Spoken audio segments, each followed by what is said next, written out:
Hannah and Mateus' routine green card interview turned an exciting time in their lives into a nightmare. Hannah turned to social media to talk about Mateus' detainment, the cruel treatment he experienced, and the process of uprooting their lives to move to a new country. Now Hannah is here to tell their story and bring to light a situation that too many families can relate to.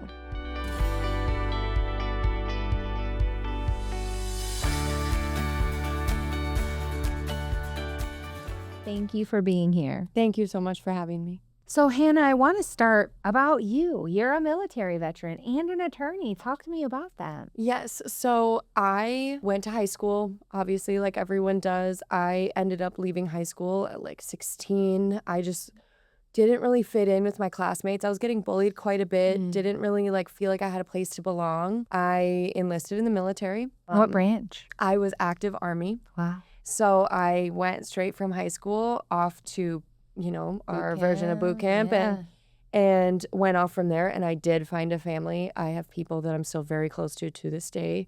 Very fortunate. And I actually ended up getting very injured in the military, became disabled. I broke my back. Oh my got a few gosh. back surgeries under my belt. I broke both of my hips and my pelvis. Oh my goodness. Just attached to a bigger unit, and my body just couldn't handle it. It just was stress fracture over time. Wow. And so I kind of got out of the military, was like, what do I do now? I loved it so much. I was planning on making a career out of it. It felt like my first place to belong. I got out. I started going to school. I have 2 pre-med degrees. Wow. I was going to go to medical school. I got a degree in biology, biomedical science, and another in chemistry. And then, I was living in Minneapolis when George Floyd was killed. Oh, wow. And I was bartending at the time. And people don't realize you're back there. You can hear everything, all these conversations going on all at once. And I kind of would make a point to interject. Is the first time I really found my voice to say things that I didn't like or say, what about this perspective? Kind of drawing in people to a larger conversation than the tiny bits of conversation that we all have frequently. And I found out I really have a knack for getting people to see a middle point of view or the opposite to theirs and still maintaining a respectful conversation. I went home that day to my roommate. We were about to go to medical school, and I said, I think I'm going to go to law school. Wow. Yeah. That's amazing. The next day was the last day to sign up to take the LSAT. Oh, wow. I took it, and I was on my way to California a couple months later. Good for you. Yeah. So did you get a GED then to go to college, or how did you? I dual enrolled. So Okay. I took all college classes, but they counted for high school credit. I wanted to stay dual enrolled so that I Okay. could still play sports. Oh. Yeah. But I never really had to spend any time in my high school, which was great. Oh, wow. Good for you. So you went to law school. What year did you graduate? I graduated in 2024. Okay. Did you go on to practice law before all of this situation happened? I did. I started at a law firm that I had interned, and I worked in some privacy issues, identity theft, things like that, like very big into unlawful information gathering, which I Okay. found absolutely fascinating. After that, my most prominent job was in debt collection, representing Fortune 500 companies. Everything happens for a reason. I really feel like that didn't fulfill me. It's, I was always rooting for the underdog in my head. That's always. me to a T. Yeah. I'm always looking at people who are just like me with situations just like me. And certainly then your life sort of took another unexpected turn where, you and your husband sort of are in that underdog spot, right? Yeah. So tell me about Mateus. When did you two meet? We met. We're both so bad with time. I've been asked this question so many times. It's sometime in 2022. And I had gone out with my friends and I was waiting for an Uber and everyone had gone home. Oh, it makes me teary-eyed to this day. Everyone had gone home. I'm like, okay, go ahead of me. My Uber's going to be here in 2 minutes. All of a sudden I see this man running from across the street. And I thought I'm going to get attacked. Yeah. He's running at me. Something horrible's going to happen. We're in on the beach in San Diego at just out front of a beach bar. And he comes up to me. He said, "You are the most beautiful woman I have ever seen. Aww. Can I please take you on a date?" And again, completely different than anything I've ever been used to or any way I've ever been spoken to by a man or just the forwardness. I was like, Mm. yeah. Mm. And I Sure. proceeded to not answer him for the next 3 months. And then I finally like went out on a date. We closed down the entire place talking for 4 or 5 hours, and Wow, and the rest is the history. rest is history. Yeah. And he is from where? He is from Rio, Brazil. Okay. And we're here today to talk about the unfortunate journey that you two had in trying to legalize his status, right? Some Yes. bad stuff has happened along the way. When did you get married? At the courthouse in August of 2024. Mm-hmm. And then we were able to fly home to have a wedding with my family and friends that I grew up with in December of 2024. But all of his families, besides his mom's visas, were denied. So they were unable to attend. We had a big wedding planned. And then that's kind of when everything started to fall apart and disintegrate, was all of those visa denials. So everyone who was supposed to attend the wedding could not. But our bigger wedding was in December 2024. And what was his immigration status when you guys married? He had overstayed a student visa. Mm-hmm. He came over on student visa to study English and then in hopes to eventually go on to become a pilot. And had some issues during COVID with everything being delayed. Then they had, a roommate not paying rent, not their version. So they all had to started working and trying to juggle school at the same time because they don't have access to as many benefits and options as we do. So yeah, it all led to visa overstay. So he had overstayed his visa for over a year by the time we married. By the time you married, okay. And so you guys get married in 2024, and I'm assuming pretty shortly you start the immigration process, right? Now you've been through the process and you know how it actually goes.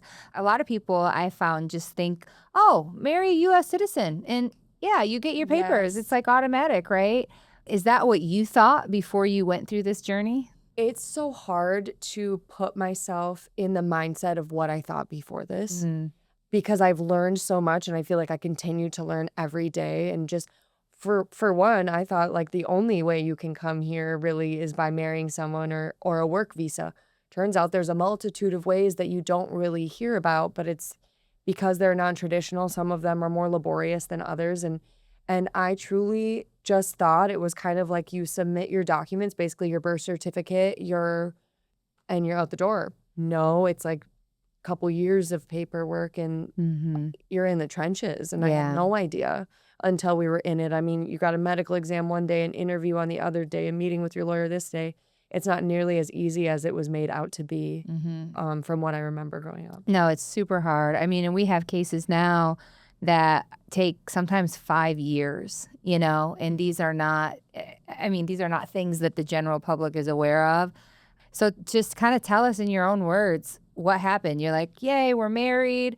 We're going to do this super easy process. We'll just submit a paper or two. We're going to get your green card. And then, but what actually happened?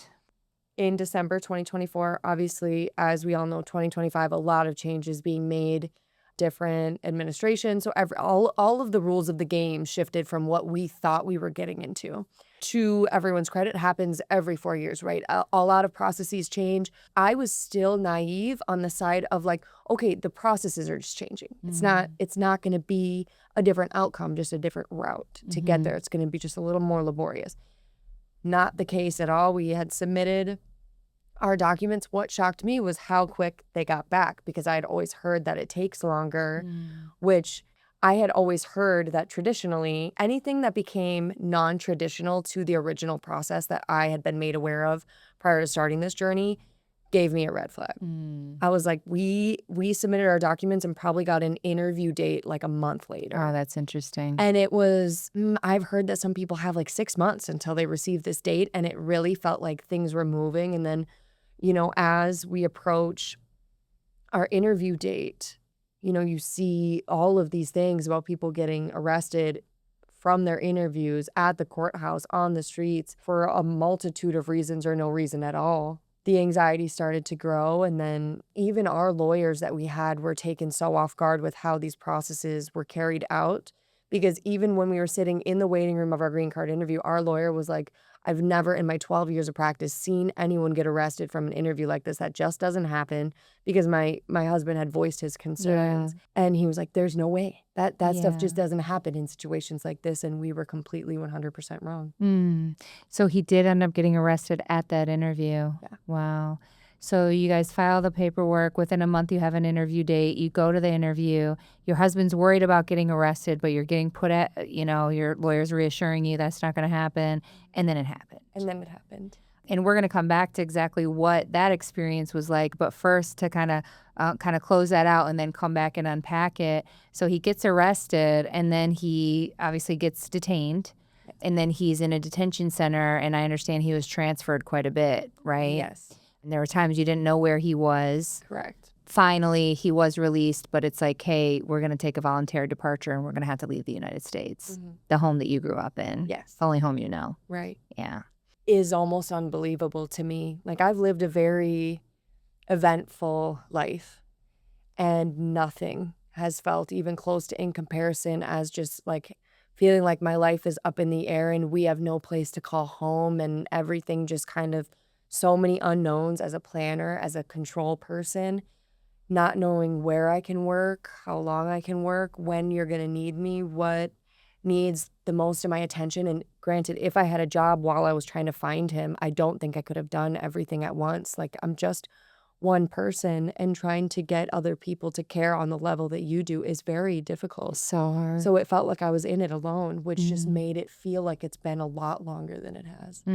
And so take me through what happened in that interview, like from the time you go through the metal detectors at the USCIS field office and you're there with your lawyer to what happened next. Even before we entered the building, I thought it strange that they had a person checking your appointment cards in like the parking lot area.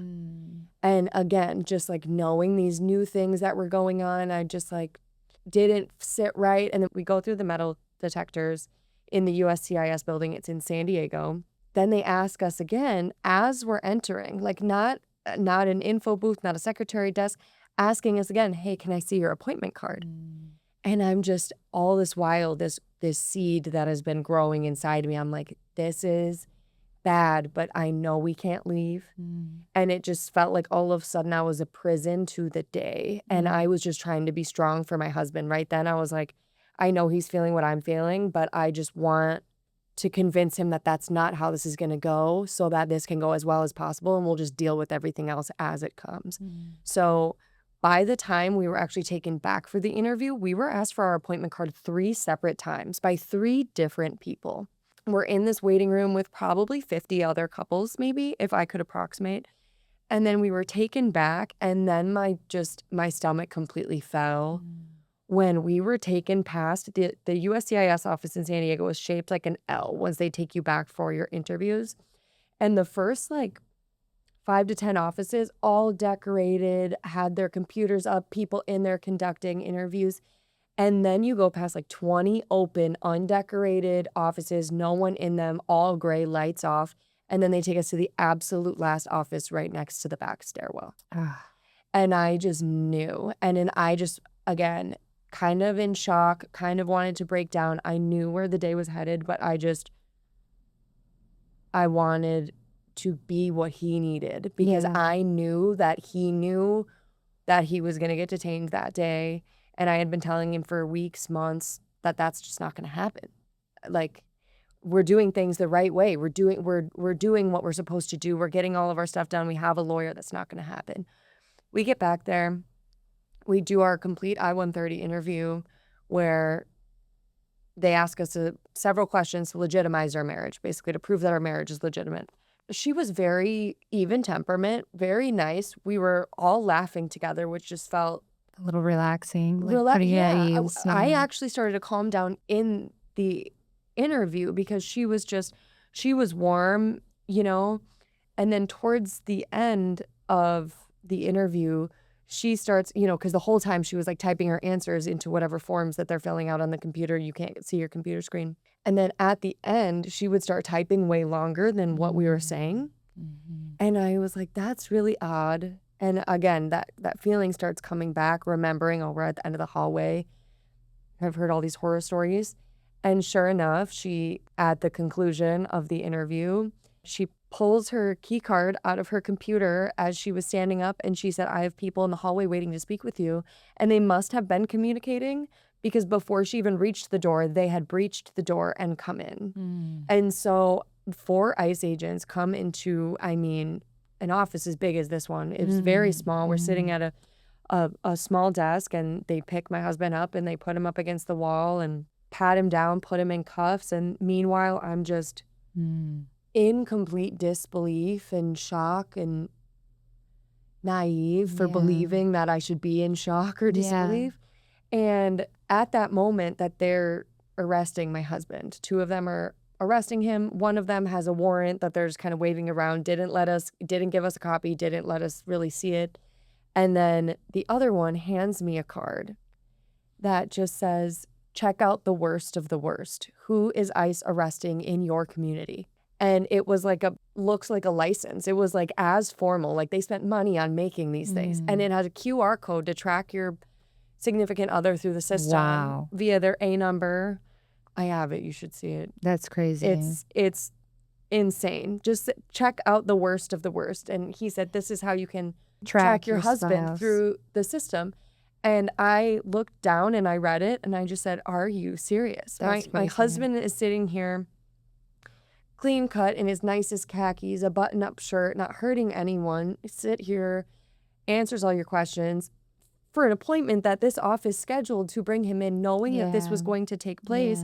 And then you're going to sit here and say he's the worst of the worst. Call him the worst of the worst. It's just... That's horrible. It's dehumanizing. And it's not fair to him. It made me angry and sad. And, then they separate us. They took him down the back stairwell and they took me out the front where I was an absolute wreck in front of all those other 50 couples waiting for their interview. And you just see the horror on their faces because they watched me walk back with 2 people and walk out as only 1 person being let out. I completely broke down in the waiting area, and seeing the fear on everyone's faces made me feel all the worse about everything happening and them as well. And if they get up and leave, then the situation will probably be worse for them. Yeah. And then just hearing what has happened to my husband since he was let out the back stairwell has made me sick every day since. Oh, gosh, that's really hard. And so when they came in, what did they say? Did they just say, get up, we're going to arrest you? Or how did they explain it? They said, we have a warrant for your arrest for a visa overstay. Yeah. In San Diego, it was like shockwaves through the whole immigration legal community because they were arresting almost everyone who came in, which is super unusual. Like what your lawyer told you was true. Like that never happens, especially a visa overstay, clean record. I understand he had a clean record too, right? And it really is unheard of. And it's sad how many people it impacted. Well, he did have a DUI previously, I think in 2021. He went through all of the legal routes, completely abided by the court order, did everything he was supposed to, paid his fine, did his class, everything like that, did not have any issues ever since. And when they came in, they specifically addressed that it was only pertaining to the visa overstay, had nothing to do with his criminal record. And I am very upfront and transparent about this. And even when he was processed and categorized, he was still put in low risk. They talk about DUIs as being the most tumultuous thing, which they are not. Yeah, I would not never to minimize. I do not minimize the severity of such an offense. But even our government, as sectioning them off, put them, since you didn't hurt anyone, it wasn't any violent, any offense, aggravating factors. He was put in a low-risk category along with everyone who was just in a traditional visa overstay because that's all that they were in there for, because he had already addressed. Yeah. Well, I'm not sure that is what the issue was, because we were hearing of arrests for visa overstays and different things with squeaky clean records. I mean, there was a period where it was a few weeks, I think, where they were just indiscriminately arresting everyone, essentially, if they were out of status, which, like you pointed out, it's a long process to renew your documents and do this. So oftentimes people can fall out of status because of the system, Right. If you have a system, right, and I have to get my documents turned in and I have to have them approved by a certain date. But with every administration, with every change made to a federal agency, with any cuts of any humans that are running that agency, changes the timeline required to prepare those documents or get those documents approved, you have a serious fundamental issue on your hands. Because at one point, it was like you had to file them 2 years prior in order for your visa to not lapse by the time you get approved. Yeah. Or if you have any misstep, they don't account for that either. Like you're still out of status by the time your documents are approved or, you know, what have you. But they just went through a government shutdown and, you know, they cut a few agencies that process these documents or like different like personnel teams that process a lot of these things. So a lot of people are sitting there doing all of their documents and overstaying anyways because their documents aren't processed by no fault of their own. Right. Oh, yeah. We're seeing that big time since this administration took over, you know, with the focus on deportations and removals instead of processing cases. Receipt notices, for example, that's just the document that shows you filed a case. It used to take 4 to 6 weeks. We're having clients who are waiting over a year for a receipt notice. Forget about work permits and, you know, other employment authorization documents, social security cards. Like, it's just crazy. And as you point out, like, this goes up and down with administrations. It just depends on the resources that they take from this focus area over to that one. So it's oftentimes a no-win situation. It makes it completely unpredictable, and truly anyone who's still committed to the phrase doing things the right way changes every day, every year, every administration. It folds over as the process is forever changing. And how long does it take for us to hear about different licensing provisions for getting your license? Do I need to retest this year or whatever? I'm probably going to look it up a week before I've got to go in for my license renewal. I'm not sitting there checking it every day to see if changes are being made. And I think that's an unrealistic standard to hold people to if they are approved for status, for student visa or what have you, and they know the date of its expiration and do their documents within a reasonable time frame as any other agency could get documents pushed in that amount of time. It's not entirely unreasonable to think that those stalls are not their fault. Yeah, 100%. No. And I can totally relate to you trying to be strong or wanting to be strong for him, right? So I went through a situation with my husband. That's what got me to start this firm. My husband was undocumented. And we saw several immigration lawyers, and they all told us, like, oh, it's too dangerous. He won't get approved. You don't have a strong case. If the case is denied, he'll get deported. Just wait. Just wait. A reform is coming. And so we waited, and he was arrested one day for being undocumented. He was working in construction, and somebody in the apartment complex called the police, and the police came, and they figured he was undocumented. They were right, and they arrested him. So I immediately drove down to where he was, and they put him in jail, the regular jail there, because they were waiting for ICE to come and pick him up. And since I was a lawyer, I got to go into the jail. I demanded to go in and see him. But it was the same thing. I had to see him through this glass, and just the look on his face was like, you know, fear, uncertainty, confusion, desperation. And that was my instinct too. Like, you have to hold it together for him. Yeah. So I can relate to that. It's so hard to see your loved one in that situation. And as horrible as it is for you, you know it's 10 times worse for them. Yeah. And so you don't want to freak out because you want to be strong for them. Right. Right. I mean, just luckily being an attorney as well, I also went in and I said, I need to see, like, I am his attorney. Here's all my information. I need to see my client, essentially. The ICE Detention Center in San Diego is, I would say, one of the better ones where he started, where they took him immediately, because it has been built for that purpose for a very long time. It wasn't erected for carrying out the processes of the last year. Yeah. Which I think they're neglected in their, this is like a fairly typical jail. However, there's signs everywhere saying, just tell us you want to leave, self-deport now, we'll give you thousands of dollars if you tell us you want to leave, which is a lie. There's all of this propaganda everywhere, just saying it'll be easier on you and your family if you just get out. Whatever. And even in the lobby, they're playing cops on television in a room full of waiting families to see their loved one who is in detention. Wow. It's and then having to go in and see your family member who he had lost weight by the time I saw him immediately. I see him have lunch, and it's because they're feeding them middle school sized lunches, and just trying to look at him and just not focus on how I'm slowly starting to not recognize the person sitting in front of me.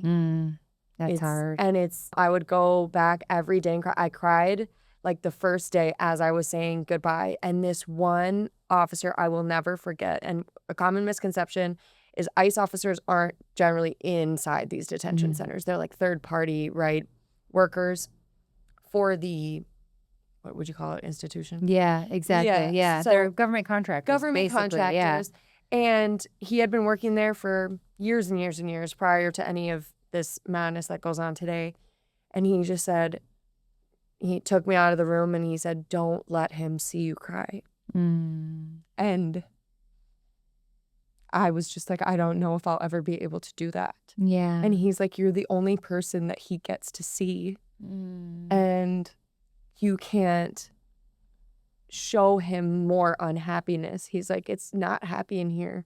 You have to be that for him, his positivity, his optimism, because he only gets that fulfillment once a week." Yeah, when you're here. To have like a little ray of sunshine. He's like, he only gets that every once in a while. And like, I know it's hard, but you have to be that for him. And I will never forget him. I wish I could remember his name. I actually, ended up having a conversation with him, just being like, "What brought you here? Like, why do you do this?" Yeah. I'm really confused at how anyone could end up wanting to do this for a living.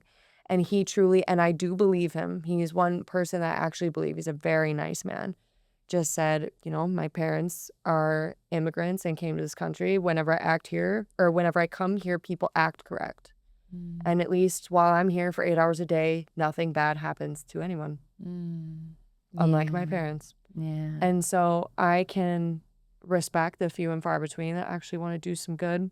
They want to be there to make sure people are treated humanely. Yeah. To be that nice person who actually cares about them while they're in there. Right. I mean, it's good to know that there's some people, I would have never thought that. No. And it really did. Like I said, I've been learning a lot every single day. There's something to learn here for me. And I'm trying to like really turn inward. I was like, okay, it's so easy to hate everyone in this process, everyone who's hurting your loved one and whatever. And it's so easy to see a 3-letter agency name or the name illegal alien or whatever, and forget that behind that label are just people. It's a human. No matter what, you're a human worthy of complex emotions, capable of empathy. There are the few and far between extremists that, of course, there are also going to be extremists in their position, and there are going to be the very hardcore criminals that this administration is trying to convince you everyone is. Right. There will always be people on both ends, but a hefty majority is always sitting somewhere in the middle, and we're all just people. Yeah. Well, I'm a firm believer that almost nobody, there are people on the fringe, but almost nobody is all bad or all good, no matter their beliefs, right? We all have, great parts about us, and then parts we wish we could change, or parts that others don't like. But it's really good that you can see behind that, yeah, this is like a human being, and what they may do in this moment doesn't define them. Yeah. Yeah, and you want the same thing to be applied, like the same theory to be applied to your loved one. He's undocumented. You don't want that to define him, right? Right. And it's so interesting that you were able to find that and apply that to somebody who was the jailer of your husband, right? Right. Yeah. Right. And I do think, like, to your point, I think there's so much to learn from that, and so much that I want to show people, like, hey, like, at the end of the day, like, no one is entirely all bad. I think these days it's so easy to think that. And for many people that maybe that man works with, think that these people are all entirely bad. Yeah. Or that what they did is so bad it can't be overlooked. And vice versa. There are some people that I know in my life who think any ICE agent, they are beyond repair or beyond saving. They're all entirely bad, and they go home and they're the worst people ever. Could be true. Could be. Could be. Yeah. Very well could be. But I also know that there's some poor ICE agent in JFK Airport who's literally just an agriculturalist who's just looking at plants coming in and out of the country. I feel bad for that guy. Yeah, right. I wouldn't want that job. Yeah. Well, we've had ICE agents let our clients go just because they have a case filed. So I'm like, there's a spectrum, right? There's some that are like, yeah, I'm going to arrest anyone on the spot, no matter what. And then we see some that show mercy to our clients. Wow. And so we appreciate that, Yeah. right? So, well, first let's focus on San Diego. So you mentioned all the propaganda around, which, by the way, I know this administration is going hardcore on propaganda. They're spending tens of millions of dollars a month on meta ads, on social media ads, scaring people into leaving. And fun fact, it's working. Yes. In 2025, this administration actually removed via like a removal process. I think, don't quote me on the numbers, but it's somewhere just north of 300,000 people, but over 1 million left on their own. Yeah. It's working. Aside from the propaganda or the psychological warfare that you see when you go in there, trying to coerce these people into signing a voluntary departure, what was his experience in that facility? So I guess even before that, I will also say that the propaganda, a lot of it around is talking about giving these people bonuses, money to go start off back in their home country, and they'll be on a commercial flight and they will get these stipends. We have friends who have self-deported. We self-deported. I have yet to know of anyone that has seen a dime that has been promised to them. Never. And so they are starting off completely with nothing. But I think that was, again, like, I don't know if it's naive to think to believe that people are going to be honest, follow right? through on that, but that surprises me. I would have thought that they're actually doing it, but then when you say that, that's interesting. Even like, and I can get into it too, is like their commissary or like any of the money that you've put onto their phone or commissary, like trying to get it back is like filing these forms and like you have to do it within a certain window that they're released and all this kind of stuff just to like get your money returned to you, when really they should be able, if you're going to get discharged from a detention center, they should give you all the money left on your account, cut you a check or give you some cash when they drive you and drop you at a bus station. Yeah, you know, but that wasn't your experience. No, he was taken and arrested at the green card interview, brought down by those 4 agents down the back stairwell at USCIS. And he told me that he was put into this large unmarked van where there were already a few people waiting and a few other detainees in the back. And the driver said, all right, we can fit 5 more. Go get 5 more. We can do 5 more bodies. The anxiety, the stress, like really culminated all in that one moment, is like being called a body. Yeah. Being looked at as a number. As, dehumanized. Yeah. That it was like unlike anything. I feel like it's very hard for any person of color in this country right now not to have experienced some type of dehumanizing conversation or like side comment. But being brought down to a number, I think, was a whole different level for him. Obviously, I would never know anything about that experience, but he talks about how that was a completely separate thing than he's ever experienced. Once they filled the van, they sat there until they filled the van. Wow. And then brought them to the processing building. And how long did it take for them to fill the van? Oh, I don't know. They arrested a multitude of people that day. I had heard at one point it was 40-some that same day. So I think they were just doing rounds and bringing people to the federal building. My husband said they came, dropped them at the federal building where it was absolutely freezing. He was in a long sleeve and pants and just said it was so cold. They left the lights on. He was being processed there for like probably 36 hours or so because I kept driving to the detention center wondering if he's there, what's going on. And they processed him for a little under 40 hours, lights on the whole time, no shower, no brushing teeth. They were given like a ham sandwich and just sitting and able to sleep on like a metal bench, just surrounded by officers. That sounds horrible. Yeah. That sounds horrible. And I've heard horror stories of the women in these situations as well who talk just as negatively and, you know, preparing people, anyone who needs to be prepared for San Diego, like those conditions are very cold. Mm. So pack a layer if you need one, because you get arrested with just what you have on you, and you can't exchange anything after that. Because I had asked them if I could give him his glasses, and they said no. Mm. And so he was processed there, taken to the detention center, and he was told during that time, because I got the first phone call, he said, I just signed something. My next hearing is next Friday at that point. And I was like, okay. I was like, you shouldn't be signing anything because I know you can't read. Yeah. And they know you can't read. Mm. Because I had made it clear to all 4 ICE agents listening, like, I need to bring him his glasses. I made an entire point of it saying he needs these. He can't see, he can't read. He cannot see anything in front of his face. Yeah. And sure enough, I said, as we're parting, my lawyer and myself, we're like, do not sign anything.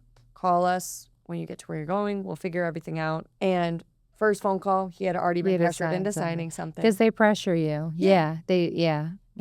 And because not only, even if he could read that and it's in English, there are he is Their words, as close to fluent as fluent is, but when you toss in some legal jargon in there, you can't expect even people with English as their first language to know what some of those terms really mean and what they are signing their name to. He signed for a hearing that next Friday, and this was 2 days before Thanksgiving. And so I spent the next 2 days, before I knew law offices were going to be going on break, everyone was going to be sending their people home, I'm frantically calling people for representation. We were quoted so much money right from the get, 10 grand on the spot. And our new lawyer, luckily I retained them the day before Thanksgiving, turned in all of our paperwork, got them the money. And he looked up his next hearing, which I said is next Friday. He said, oh, they moved it to Monday. And they had not told him. They didn't tell me. Wow. Didn't ask if he had legal counsel. They had just moved it up 5 days without telling anyone. Wow. And because over the 2-minute phone call that they allow. Yeah. They said one day and then they moved it. And so. Thank goodness you got that lawyer hired in time. Yes, because I wouldn't have known how to look into that at all. Yeah. And because that information is not publicly accessible. What I don't understand is, in any other case, there's someone filling in your spouse or your, some loved one. Hospitals do it, jails do it, prisons do it. Like, there's no one telling anyone or having like an emergency contact per se. Yeah. So he ends up going and getting booked in at Otay Mesa Detention Center in San Diego.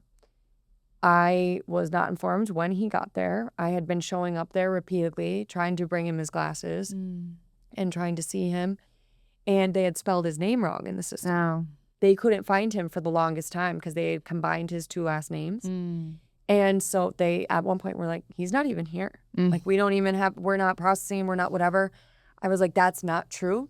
They told me they're bringing him here. Once we finally got everything started, I started seeing some of the food, and he's holding it together for a while. All of a sudden, because of the amount of the amount of people they were detaining, they were running out of beds. He was sleeping on the floor for weeks, and they don't have enough food to feed these grown adult men with a surplus of people that you didn't prepare for and resources that you don't have. So they're being fed middle school size lunches. So every week I saw my husband, he's getting a little bit thinner and a little bit thinner. And, one day he just breaks down and he's like, Hannah, you need to get me out of here.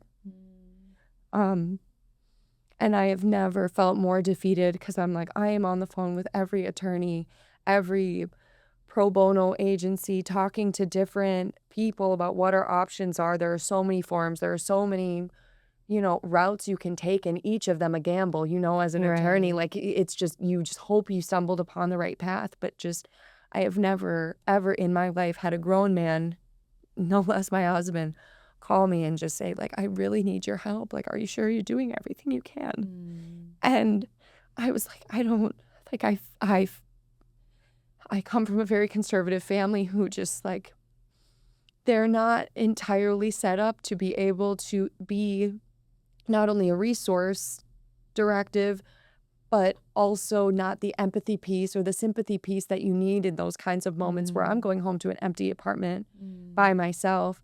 And not really wanting to see anyone. Everyone needs me all at once. I'm talking to his family, keeping everyone in the loop, our friends, like canceling the homes that we were going to buy a home in Minneapolis. That was our plan. So canceling all of those future plans. And all the while seeing him, he's dealing with these things. There are fights breaking out because they have just enough technology for them to fight over. Wow.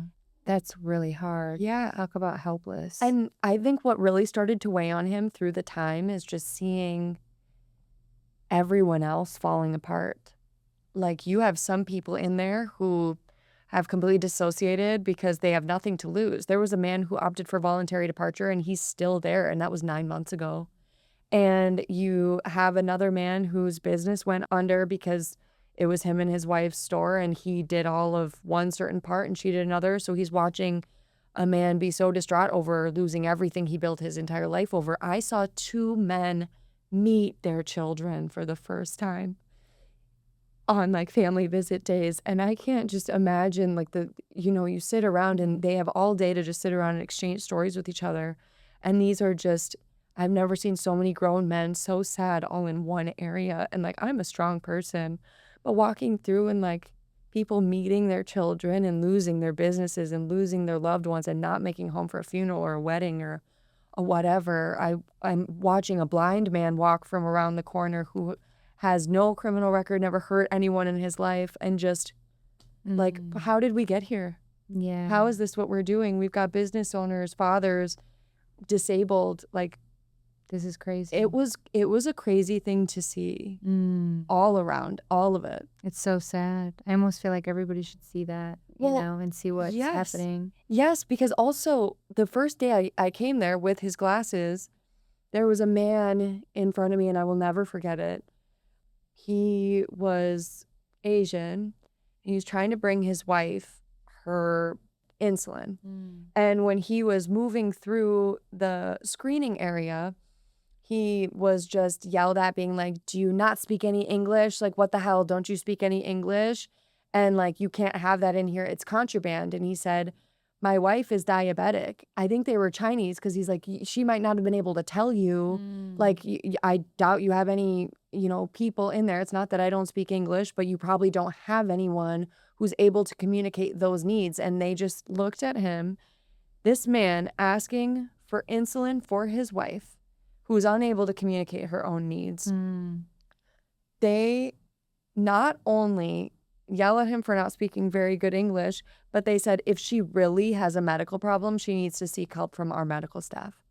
And to which my response is, well, when your booking process is 40 hours long before they would ever even have the opportunity to request a time with that medical professional, my best friend is type 1 diabetic. That's a long time to go without insulin, and usually deadly for some. And to call it contraband, no less, is just...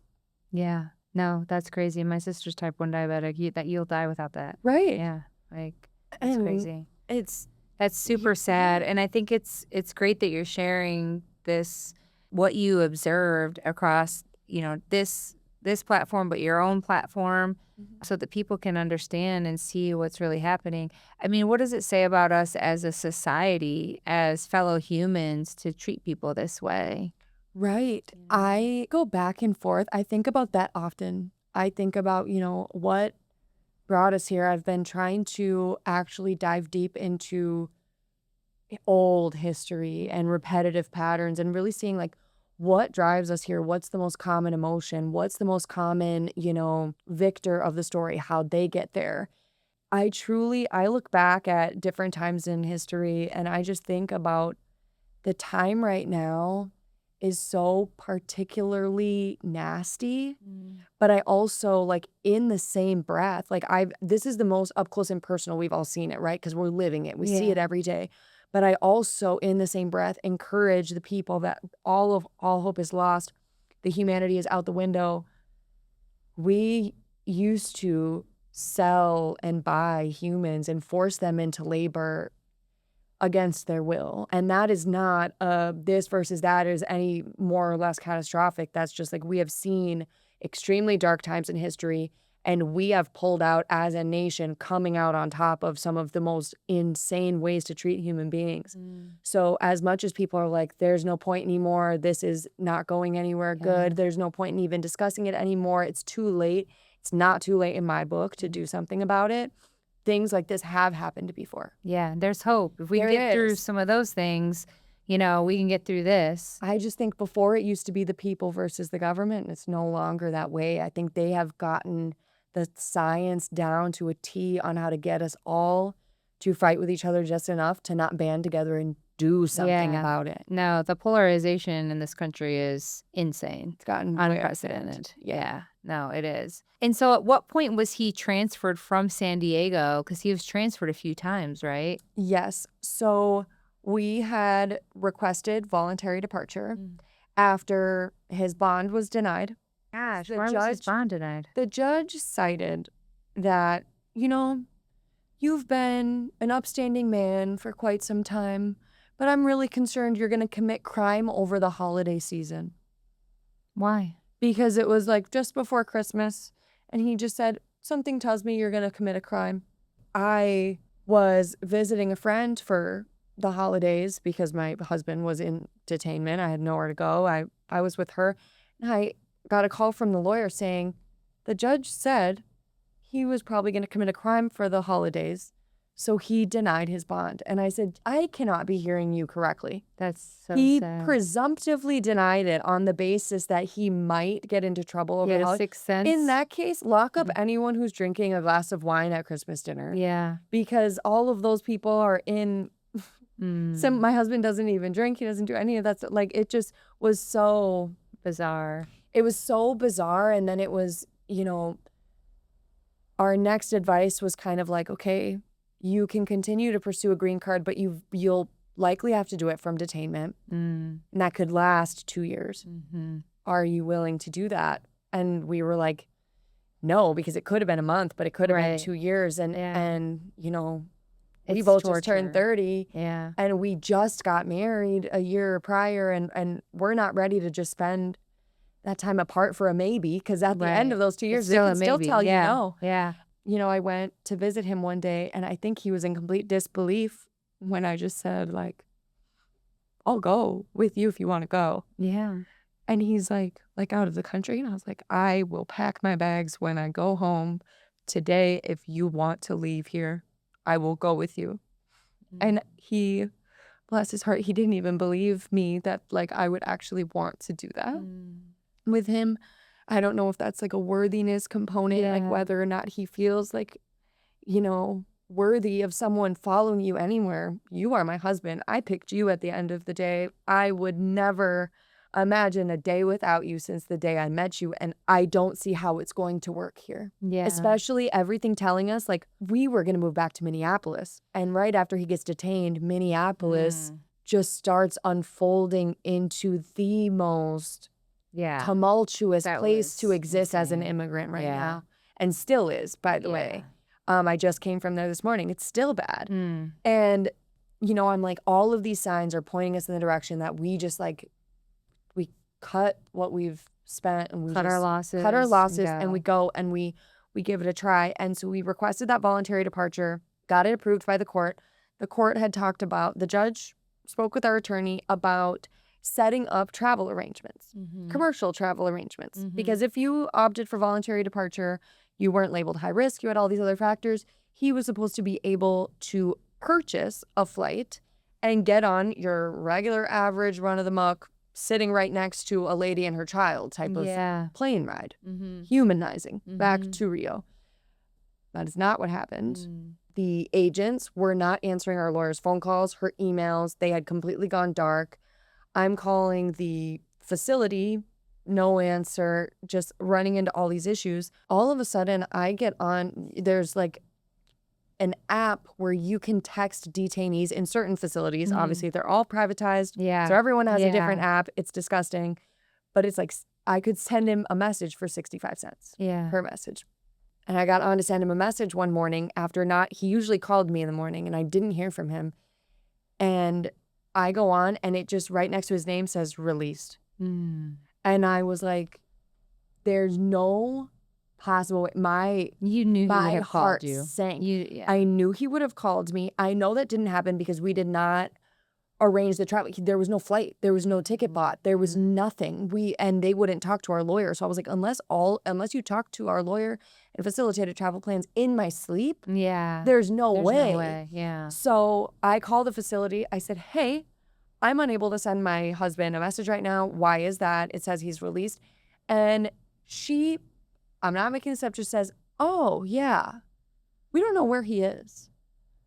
And I was like, what do you even mean? Like, I don't know how you, with doors that lock behind you before you can even unlock the next one, how you could lose a person. So I need a better answer than that. Yeah. Like, and she's just like, I'm sorry. Like, I would just keep monitoring the app. That's the best advice they could give me, was I would just keep looking at the app and whatever. And I'm just looking at her like, looking at her through the phone,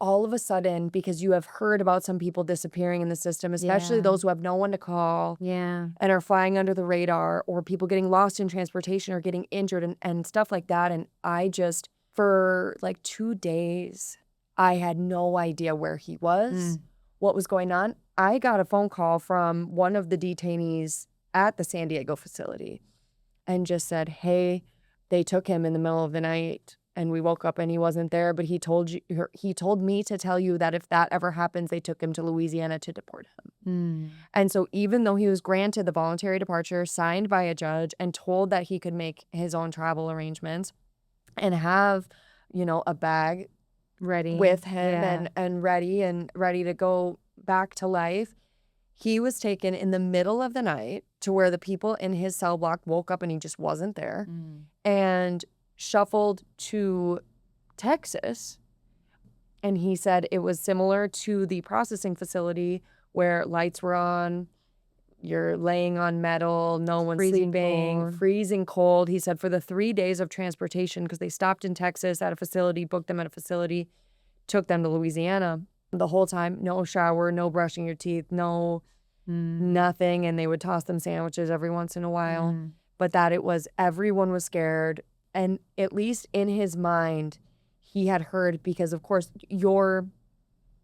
as an immigrant in those positions, you're merely relying on the information from those who came before you. Because as many as, and I think that is further proven by the fact that so many of these lawyers don't even know what's going on. Yeah, they don't. Yeah. And we know the processes are how things should go, but since they're not being followed the way they should be, everything is off game. So there are people, including us, where once we're on the other side, helping spread the information for those people who need to hear it. Like, okay, if they're taken, check Louisiana database as soon as possible. Check it the next day. It takes about 3 days for them to fully get there, then be calling these facilities, because Louisiana is the staging the center, state that call they're it, sending everyone out from. Yeah. He started at Richwood in Louisiana, which is the nastiest building I've ever laid eyes on.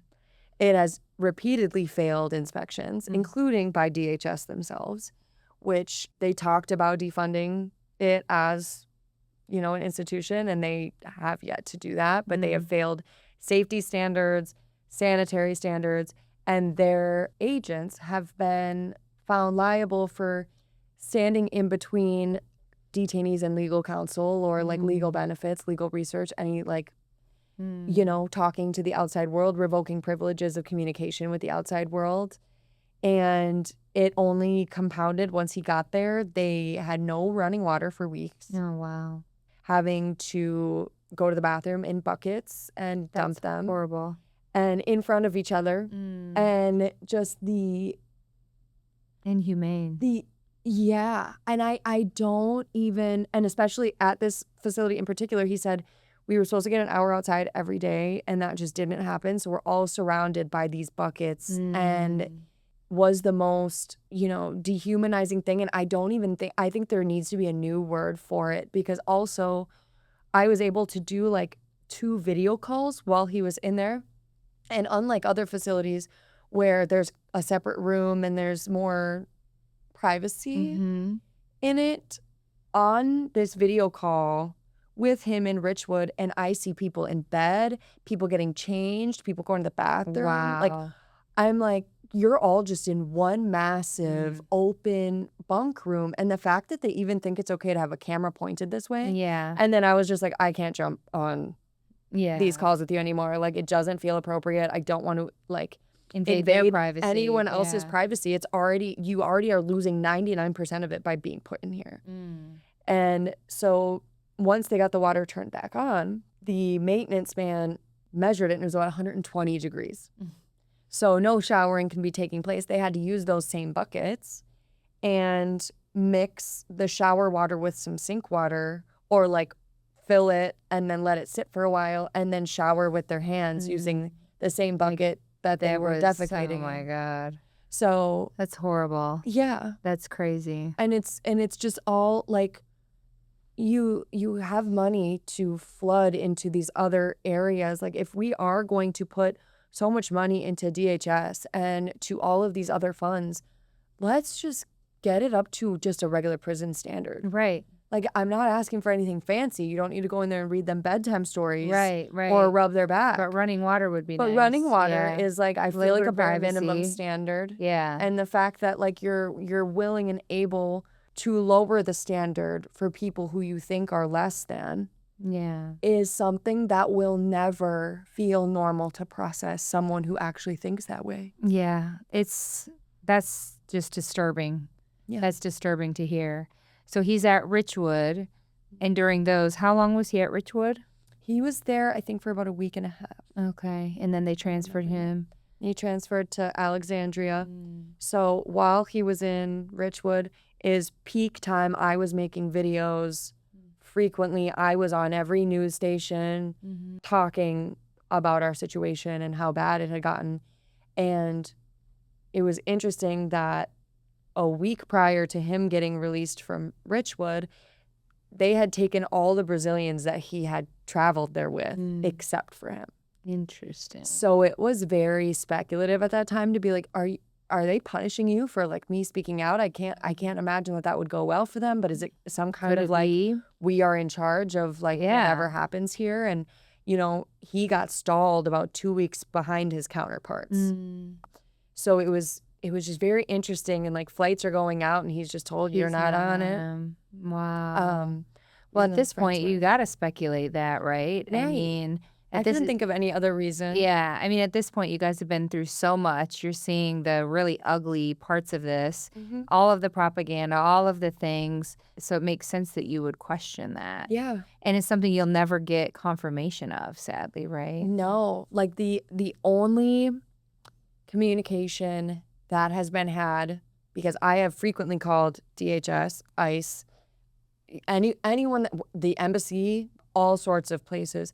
And the only comment that DHS has put out is Kristi Noem's right-hand woman put out just, Matheus Silveira is a criminal illegal alien and we have the right to remove him, or something along those lines. And it was read live on CNN News. And I was just kind of beside myself, being like, I have reached out to you so many times for help just with locating him or just getting some answers. And you have ignored that, but got on CNN just to defame my husband. Yeah, that's so sad. It's just... How did you feel when you saw that?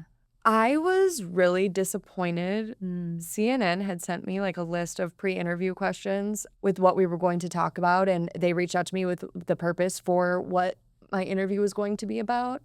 And then it was on live television, and about a minute into the conversation, they blindsided me with, oh, well, we found out your husband has a criminal record, and this is what DHS has to say about it. Don't you think they have the right to not want him in this country? Oh, my gosh. And the way they framed the question and the leading up to it, I just was beside myself for like a second. You can tell like I had a hiccup, but, you know, just reminded, and I will continue to remind until my dying day, one mistake does not define who we are as citizens. And at the end of the day, you strip out every other label and we are all just people. Yeah. If any citizen was to get a DUI, not hurt anyone, whatever, they would book and release in jail, and that'd probably be the end that they would ever hear about it. And well, now, it certainly doesn't give you right to shuffle him everywhere, refuse to let him book the flight that he's entitled to, go against court orders, not tell his wife where he is. Yeah, like have him sit and, have to have buckets of feces around, you know what I mean? Right. Just like, come on. Right. Like this just seems like a pretty stark difference. So anyone who's still thinking that it's on par with, like, I just am saying, like, the crime and the punishment are so unequal in these circumstances. Yeah. And it's amazing watching people try to justify. Oh, they'll go to no ends. Yeah. They're like, well, running water is a luxury. Is it? Is it? Yeah. Is it? People in certain parts of the world. Because, like, the, housing authorities, it's a requirement. You're right. Like, say it's inhabitable housing. You can't even buy a house like that without certain documents in place. So it's like, but you're willing to house these people against their will and make sure that's a standard that they have to live with. Yeah. And then he was taken from Alexandria, which is like your final stop of deportation in the U.S. for most, chained, wrists together to his waist to feet, all shuffled from Louisiana to Colombia, stayed in those chains, and then from Colombia to Brazil, stayed in those chains the entire time. No sleep, again, no shower, nothing. And they had to eat like that. They gave them ham sandwiches on the flight, and they had to eat while their wrists are chained to their waist. And it's like, okay, all of these deportees, he wasn't even supposed to be, like, he was leaving on his own accord. And you guys put him on a deportation flight, and by then we were like, whatever, we just want to get him home. Right. We're done fighting it, just like, but you really had to do that the whole way with a full plane of low-risk detainees, shuffle them around like your last. Yeah, their last kick them when they're down, right? Yeah. Because then he was taken to Brazil, and I had no idea. Again, all of this stuff is unfolding and a lot of information that people don't know. I don't know what people think happens when these deportation flights touch down, but they all but take off your cuffs that they put you in, and they get back on the plane and they leave. And they leave you there, and you just hope that your government, your own home country's government infrastructure is built to withstand your incoming and prepared to receive you and is aware of your arrival. Because luckily, the Brazilian government, bless them, was there waiting for them, put them, each of the detainees, in their own hotel rooms, paid for nice dinners, got them all like phone chargers and whatever to get in contact with their people, and then bust them to wherever in the country they needed to go. Thank goodness for that. Yeah. Wow. They were truly phenomenal. But yeah, they shoo you off the plane, they take off the cuffs, and they just leave. Wow. And so then your husband he luckily is treated humanely now. I'm sure he was so happy to be treated that way. Yes. Gets a hotel. Does he spend the night in the hotel? And then from where does he go from there? He was in a hotel. He was put up in the hotel. And since I had no idea how big Brazil actually was. He's on like one end. He's from Rio, so it's on the other end. His parents got a flight for him to be able to take that instead of a really long bus ride. Well, good. Yes. Good. Yes, he would have taken it no less. Yeah, of course, he's there. So when was that? When did he touch down in Rio? About a week after him, and we got there right in the middle of Carnival. So I got there, I think, February 11th. I think he probably got there like the 6th or 7th. Wow, so recently. So he was in detention then for a good couple months. Yeah. Wow. He was in there since November. Oh, man. I bet he was so happy to be out, and you had to be so relieved. 100%. And I'm like, because there was still a month's time between when he got granted his voluntary departure and when they actually sent him home. There was like 30 days of time to where he was like calling me so stressed out and crying and anxious and being like, will they ever actually, do you think they're gonna let me out of here? Yeah. Like it's becoming more and more of a fantasy what feels like every day, and I can't imagine that just being in Groundhog Day. But then he gets there and it's so cathartic, just the fact that Carnival is going on. And I just, even on my TikToks, I had said like, I just hope we get there for Carnival. I think it will just be a closure moment for us and just like a celebratory, like celebrating in the biggest way. You're not coming home to just sit and be like, what now? Mm, You know, you're ready to be received. And I had no idea when we got there how many people in Brazil actually knew who we were. wow. Because as much as our story was making headlines here, Brazil was on a whole different level. bet. We were ambushed at the airport. He's representative of Yeah. what they're going through, right? Yeah. The poster child. And I think we can take a page out of their book, and the fact that one of your people is dealing with this horrible thing, and we don't know them, but we support them and we love them, and we will do what we can and spread the word and bring them home. And when they're here, we will be ready to receive them. There were countless people at the airport. Everywhere that we went during Carnival, there were people who were just so nice and knew who we were, and so many great people who It gives you like more faith in humanity, right? yeah. After everything you'd been through. Yeah. It really, like, walking around there and realizing all we have to learn about how you treat people has, I mean, healed even as far back as my inner child goes. Just like watching how people communicate with each other and love their neighbors and strangers and care about everyone and everything is quite extraordinary. It's amazing that you can have that perspective after everything you've been through. But it is like a homecoming with the carnival and the this and the kind of reinvigorating that faith in humanity and giving you guys a fresh start. I'm so happy to hear that. Yeah. Oh, Yeah. It's truly been, a whirlwind, and we're about to start a whole new chapter of our journey. And yeah. What are you doing now? So what's the plan? we move to Spain tomorrow. Wow. We finally settled, and we're kind of just having a lot of long, deep conversations about where do we want to be for good? Because if I'm going to focus on getting a residency somewhere and going through the inverse of the process, right? Me being the immigrant. Hopefully less dramatic. Right. Yeah, I do want to do it right. And so Right. where's that going to be? Right, yeah. And I have been to Europe quite a few times, and he's been there. And, there were so many amazing things from Brazil, and his whole family's there, and we will travel there as much as we're able as well. But as far as Putting down roots. and where we see ourselves, and funny enough, like a lot of people in my life are like, this is the most catastrophic way you could have arrived here, but we always saw you living outside the country. This just is so on brand, and I always thought I was going to live in Europe one day, and he didn't. He left Brazil for a reason. He didn't want to long-term live in Brazil. Yeah. So we finally decided to move to Madrid. Oh, wow. And hopefully just figure it out. We've got 4 suitcases packed and optimism There you go. and a credit card. That's So- all you need. That's all you need. So we are gonna Wow. Do you just- know anyone there, or is it just fresh start completely? fresh start. Wow, that's brave. Yeah. Wow. We just What does your family think about all this? my family is so split, right? Which I think is so to be expected. Yeah. Because they were anticipating, we had just probably 2 months prior to my husband being arrested, we had just told them we were moving back to Minneapolis. And like, we're all going to be together now. We're going to have Sunday dinners. We're going to have all these things. And so their expectation was here. And then all of this happens. And then now it's the complete opposite.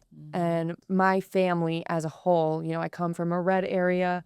Everyone's quite Republican, conservative. And there are some people in my family who truly think we deserve what we got and we did this to ourselves. And, what can you expect? Wow. Like, it's not that we look for sympathy or empathy, but when you don't see it, it's quite stark in comparison. It tells you a lot about people's compassion and their capacity for caring about others or their situations. And I just got ripped to shreds by certain family members and just being like, I can't wait for you to get on a plane. I just want you to leave this country.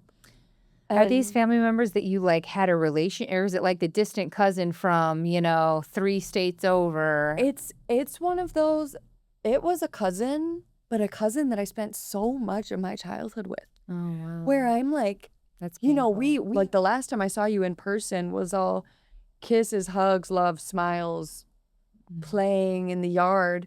And to just have the ability to say some of these things that you're saying to people, including someone that you spent a lot of childhood with, is crazy to me. And that's just not even a good enough word. it's almost impressive, your ability to go from so much love to just Yeah. hate depending on what my situation is. Right. Yeah. But I've had also just people within the home say that, well, if he didn't overstay his visa, you never would be here and all this kind of stuff. And I'm like, well, you know, that's what they told me at the DMV when I renewed my license a little late or paid my Yeah, tabs yeah, late. I exactly. got a fine when I paid my tabs Yeah. late, or, you know, we You all can go to have. jail for 2.5 months or whatever it was, or 3 Right. months. Yeah. Right. You Like, know. I think I've kind of got like an array, but like the family that means everything to me is, and of course we come from blue collar background and whatever, but has started saving to hopefully come and instead of getting each other gifts and stuff for Christmas to To be able to visit. come visit, yeah, Oh my gosh. as a family. So Well, that's a happy ending. yeah, That's a happy ending to this because story. they only got to see my husband once, so they gotta come. They gotta come now. see him more. Okay. Well, what a great story, Hannah. I'm so glad that you came to share it, and you're going to have to come back and share the update Yeah, in another year or so. I can't wait to see all the great things you guys do. I'm excited to have an update. You'll be as surprised as I am to see where we go from here. It's going to be a surprise for both of us, including you. I'm excited. Awesome. Well, thank you so much, Hannah. I appreciate it. Thank you for having me.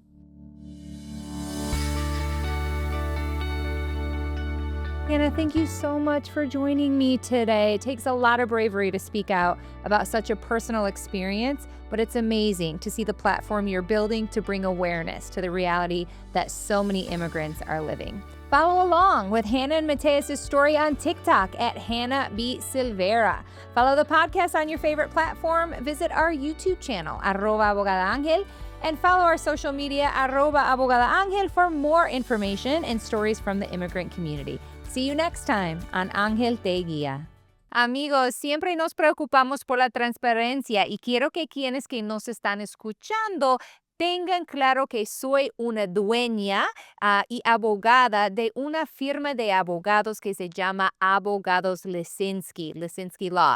Es una firma de abogados de inmigración dedicada a cambiar la vida de la mayor cantidad de personas posible, especialmente para las personas que buscan alcanzar el estatus legal. Este podcast está separado de mi firma, sí, pero me escucharon mencionándola y quizás promocionándola en este espacio. Y también transmitiremos este podcast a nuestros seguidores en las cuentas de redes sociales de nuestra firma. ¿Qué significa todo esto para ustedes? No mucho, pero quiero que sepan que, siendo completamente honesta, la firma pagará servicios publicitarios a este podcast. De igual manera, este podcast podría pagarle a la firma por el acceso a los seguidores de sus redes sociales. Y a pesar de que hablemos sobre temas relevantes para la comunidad, nada de lo que hablamos aquí debe ser interpretado como consejos legales ni establece una relación abogado-cliente.